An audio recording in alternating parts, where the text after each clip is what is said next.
So there's a big debate that people had for a while, right, with Sword and Shield. If they preferred the whole, what do you call it? Preferred DLC or a third game.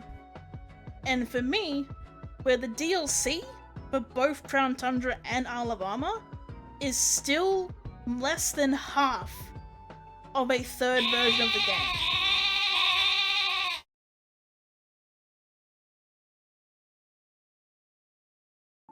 Alright. Well, Green I'm gonna put in D, because I never played Green, because Green is Japanese only, and it's also Gen 1. Gen 1's kind of meh. I'm only putting it here because I have not played it, but I know it's Gen 1, so it's gonna be boring, because Gen 1 I'm so sick of. Blue here. I am gonna put blue...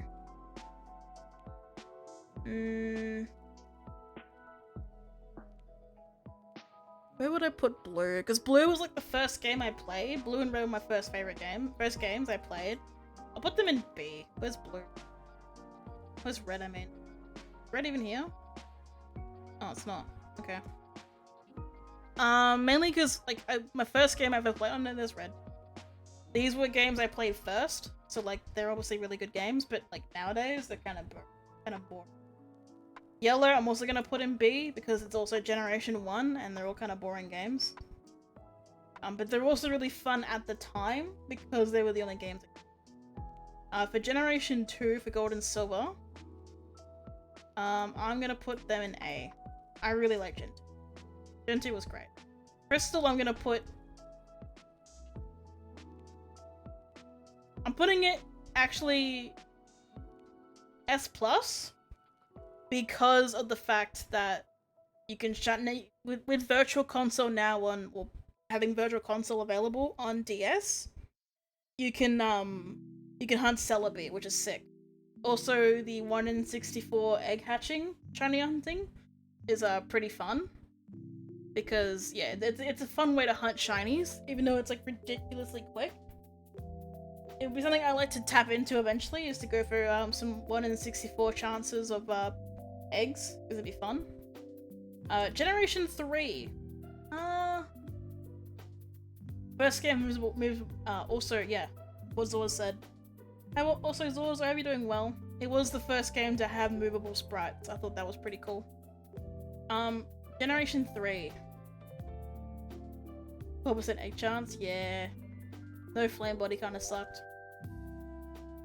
Now, Gen 3, I'm going to put Ruby and Sapphire in B, because I like Gen 3, but actually no, I'll put them in A. Gen 3 was good, I'll put them in A. Emerald goes in S though. Emerald was great. Emerald was fantastic in my opinion, because it was just a better version of the other two.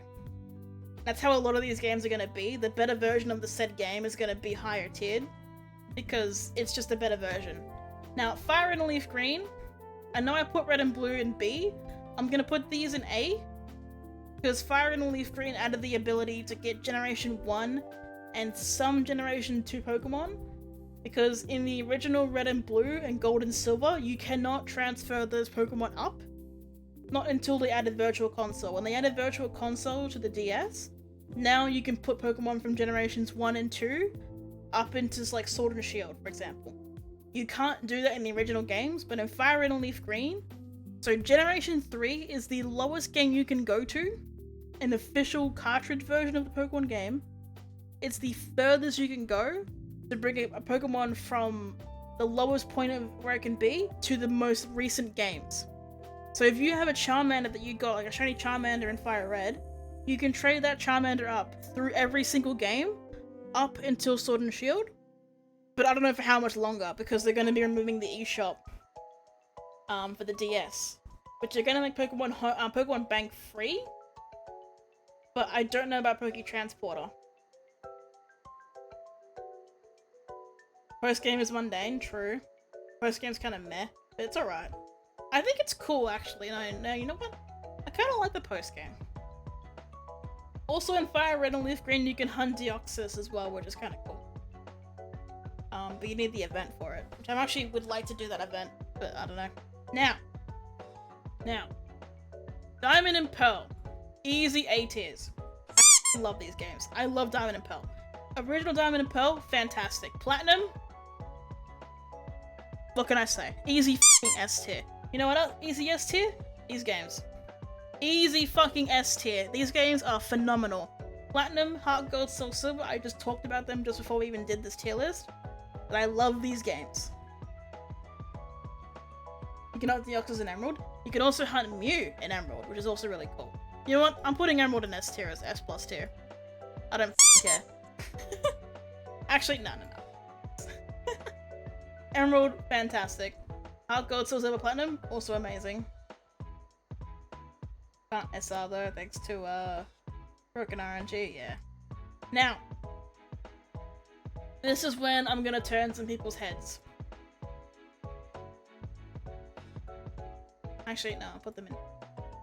I really didn't like Generation 5. I really didn't like it. Story was kind of cool, but it didn't really captivate me. Didn't care. The Pokédex in Gen 5 sucked. It was fixed a little bit in Black and White 2. Still, just, I didn't really get involved with Generation 5. I just really didn't like the generation. I really didn't like it. I thought it was crap. Absolute dog shit. I did not like playing it. Now, also controversial picks here. I think X and Y, while they have their issues, they're great games. I really liked Generation 6. I just really wish it just felt like Generation 6 just kind of missed something. You know what I mean? It felt like X and Y was good, but it also just felt lacking in some parts. But also, if we're gonna go off like shiny hunting in X games, X and Y had some cool shiny hunting mechanics. You had Poke Radar, you had Friend Safari, you had Horde hunting, you can battle 5 Pokemon at once. Really cool methods of hunting. Because Generation 6 was when they started adding in unique shiny hunting mechanics, and I really appreciated the games for it, because it was really fun. Now, more easy S plus tiers. Auraz, second best remake games. I think Heart Gold, Soul Silver are still the best remakes we ever gotten, but Omega Ruby and Alpha Sapphire, second.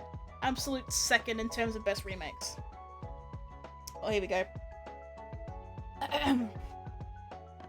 Really spicy take, but purely as remakes, Heart Gold, Soul Silver are bad. They don't really improve on the major issues of OG Gen 2. Level curve's still bad, battle's still slow, stakes of the story just don't exist. Just feels like Kanto is the main game, which Majority was a prologue. They're good overall games, but the remakes, they are lacking. I kind of agree with that, Kiwi. So like, while I love Generation 4's remakes of Heart Gold and that, but they still had the same problems that original Gen 2 had. Which is why I also kind of don't like Gen 2, because, like you said, it feels like it's like a prologue to Kanto, which we all kind of are all just sick of Kanto at this point. But yeah, I agree with that. Online competitive X and Y, it's still going? Oh wow, really? It's still competitive in Gen 6? That's sick. That's so cool. Alright. Next, Sun and Moon. No. Didn't like Sun and Moon. Didn't like the story. Didn't like the hand-holding. Didn't like how slow it felt. Just felt really meh to me. Ultra games.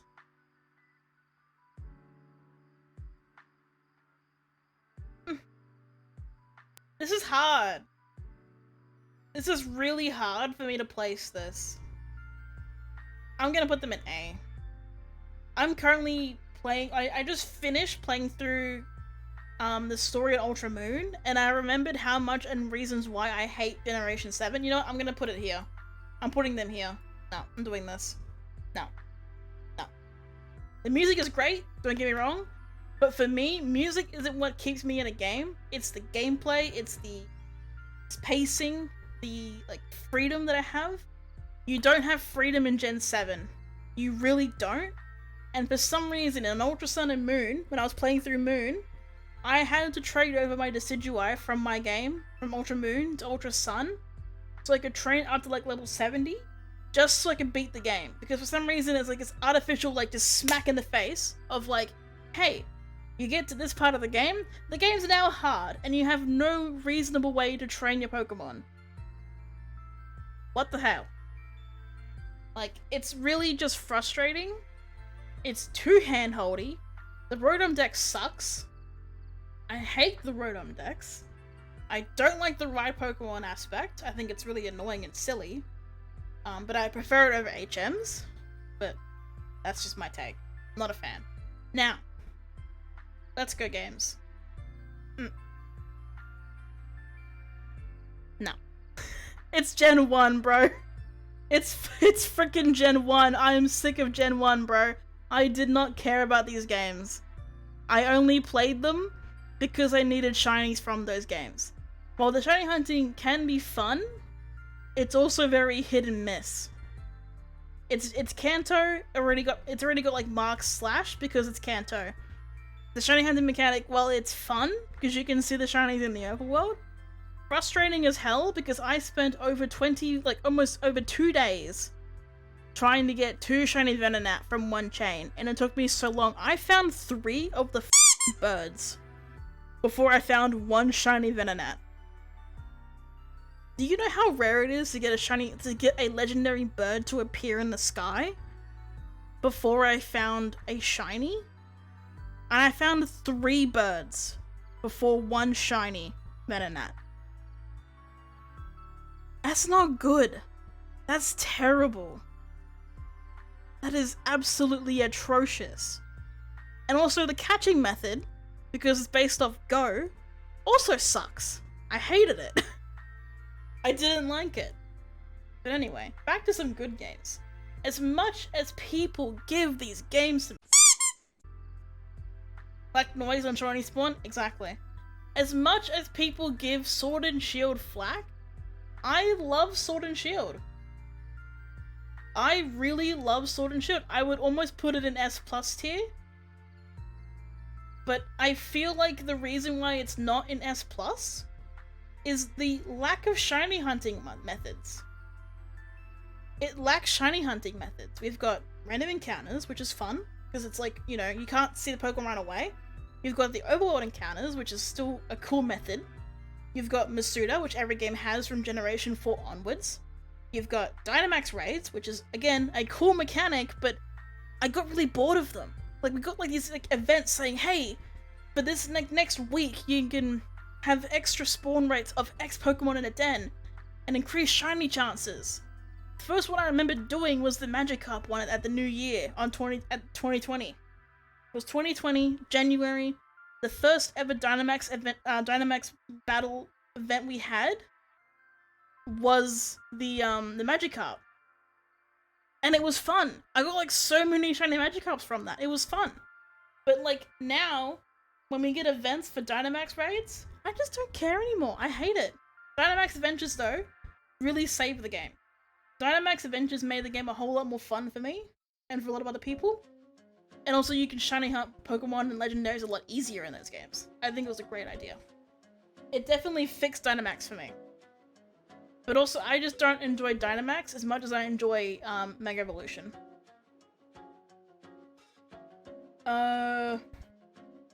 Most of the lack of 2 things, no Battle Frontier post-game being behind a paywall. Yes and no.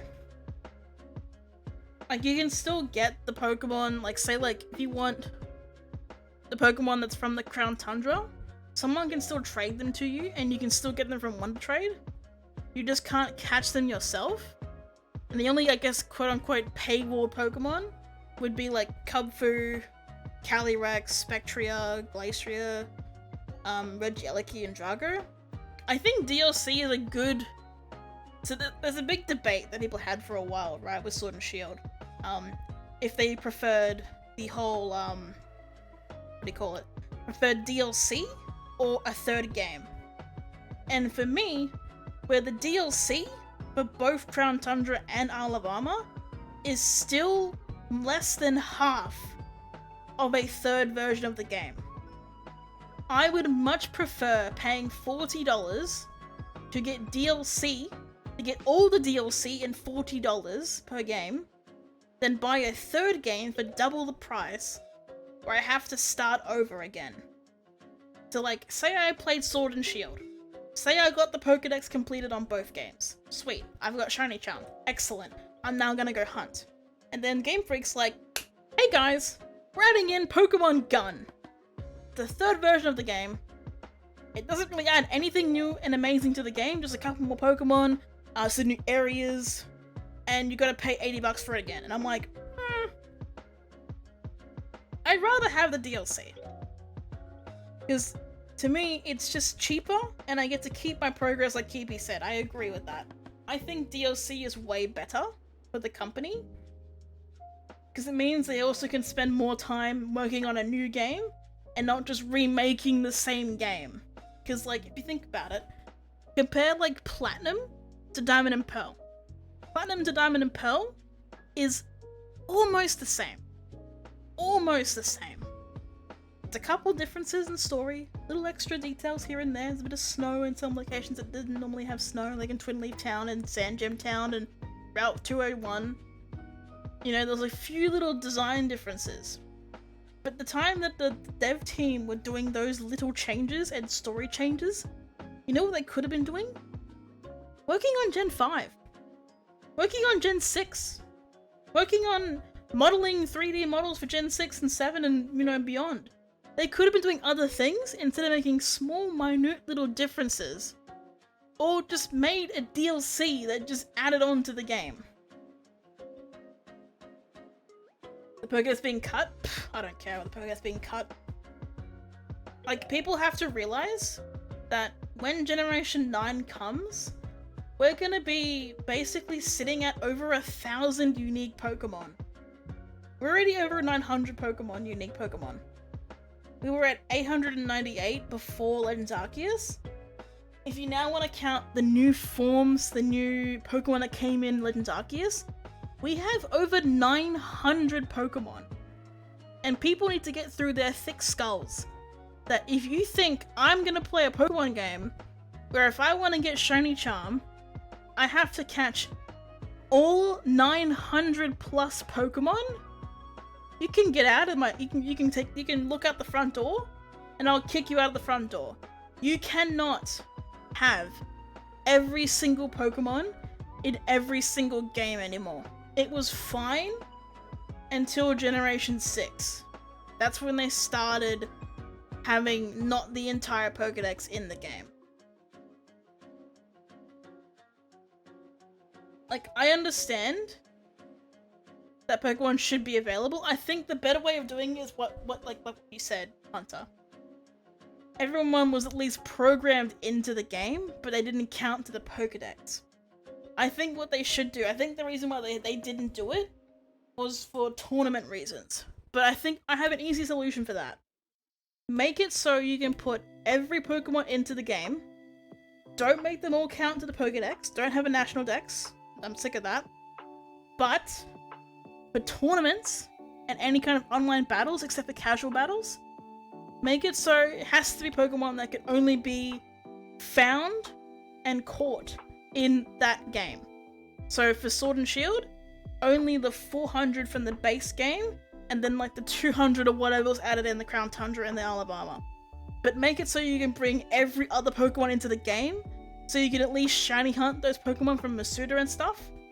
But just don't make them battle ready. Like, don't let them allow to be in battles. Is my opinion. That's my opinion about it. I think that would, if they did it that way, people wouldn't complain. People would be happy. Yes, some people will be like, oh, but I can't bring my Piplup into my competitive team that I based around it. Like, yeah, well, too bad. You should have played Diamond and Pearl. But also, if we're gonna go on a rant about competitive battling, a 20-minute timer in Pokemon battles is too short. You can't have a 20-minute timer. You need to have more than that. Anyway, next games. Diamond and Pearl, Brilliant Diamond, Shining Pearl. Hard for me to rank these as well, because I've got Diamond and Pearl in A tier, and these games are technically better, so I'm gonna put them in S. I know it's a hot take. But as much as they aren't the most amazing remakes, they did the job. They did their purpose. Their purpose was to bring Generation 4 to 4K odds, to hit people with the nostalgia of Generation 4, and also, they're bringing in the Shaman event. Well, they brought in the Shaman event. They're gonna bring in the Darkrai event. And if they bring in the Arceus event, I would almost put them in S+ tier. The Underground is fun. It's a cool, new, unique way of hunting shinies. And also just playing the game in general. It's unique and fun and different, in my opinion. Radar's fun, but it also sucks. The game looks nice. My issue with the entire slogan is gotta catch them all, and then you can't by slicing Pokemon out. It will never be as bad. But also the thing is, Kiwi, how often do you see the gotta catch them all phrasing anymore on Pokemon? You only really see it on Gold and Silver games and the original games. After Gen 2, you don't see the gotta catch them all in the titles anymore, on the box art. It's not there anymore. While I do agree with that sentiment, that they have, you know, the gotta catch them all, but they made it not as impactful as it used to be, you know what I mean? One thing that kind of messes up though is like some Leaf members don't get like their platinum teams until after they beat the game. Yeah, well that's a problem with the Pokédex itself. That's not really that's just a problem with not having enough Pokemon in the Pokédex. So like, for me, it was really silly having a Elite Four member being a Fire type user when there's only like 2 Fire types in Generation 4. Pre-post game. Because in post game they had like Flareon, Magmortar, Infinite. You know what I mean? Like, it's just kind of weird. Also, if not every Pokemon was programmed in games preceding Gen 8, it wouldn't have been as bad. But that's the thing, Kiwi. That would never have happened because of the fact that previous Pokemon games had Pokemon that weren't in Gen 8.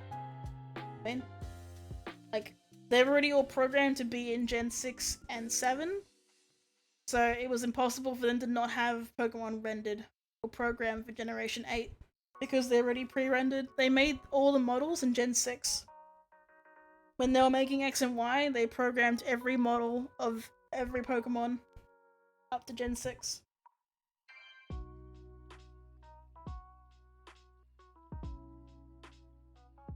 Now, for the final game, that, in my opinion, still doesn't count as a main series, but it is, S+. As frustrated as I've been getting with it recently, it's still a brilliant game. Brilliant game. Absolutely brilliant. Nice, amazing breath of fresh air to the Pokemon community, because it's just a different experience. It's fun. My only issues with it is it kind of, to an extent, gives me Let's Go vibes because of the catching mechanic. You have to actually, like, you know, throw the Pokeball yourself, and it's kind of annoying, but it's not the worst. Have it all backwards? True. I do, Tom. Hey, Tom. But yeah. Legends Arceus is a great game. Shiny hunting is great. Fun in that game when you actually can get shinies, it's fun. Just overall a good game. But yeah, I think that's kind of what my tier list would be for these games. I'd probably put the red, blue, and yellow lower, but it's purely nostalgic for me. Like, I wouldn't be able to play them now. Me playing them now would just, like, make me want to tear my hair out. But just purely on the fact that these were the first games I ever played, that's why they're in B tier. Otherwise.